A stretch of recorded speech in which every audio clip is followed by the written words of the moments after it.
ভারতীয় সংবাদ মাধ্যমে সাকিবের দাপট।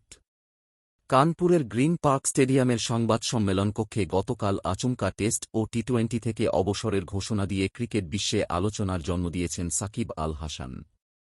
আজ ভারতের স্থানীয় সংবাদ মাধ্যমের দিকে তাকালেও সেই রেশটা পাওয়া যায়। প্রায় সব বড় পত্রিকাই সাকিবের অবসর নিয়ে বড় করে খবর ছাপা হয়েছে। টাইমস অফ ইন্ডিয়া পত্রিকার খেলায় পাতায় যেমন সাকিবের টি-20 থেকে অবসরের বিষয়টিকে শিরোনাম করে তাঁর টেস্ট অবসরের পরিকল্পনা নিয়ে বিস্তারিত লিখেছে। কানপুরের স্থানীয় পত্রিকা দৈনিক জাগরণ খুলতেই প্রথম পাতার ওপরের দিকে সাকিবের ছবি চোখে পড়ে। ভেতরের খেলার পাতায়ও বড় শিরোনামে সাকিবকে নিয়ে খবর ছাপা হয়েছে।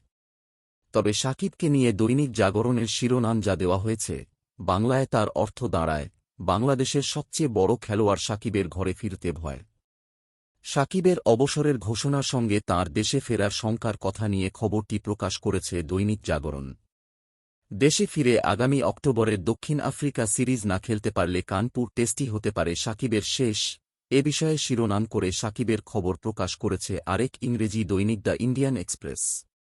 টি-20 থেকেও যে বিদায় জানিয়ে দিয়েছেন, শিরোনামে আছে সে তথ্য। দ্য ইকোনমিক্সের শিরোনাম, অবসরের ঘোষণা দিয়ে বোমা ফাটিয়েছেন সাকিব।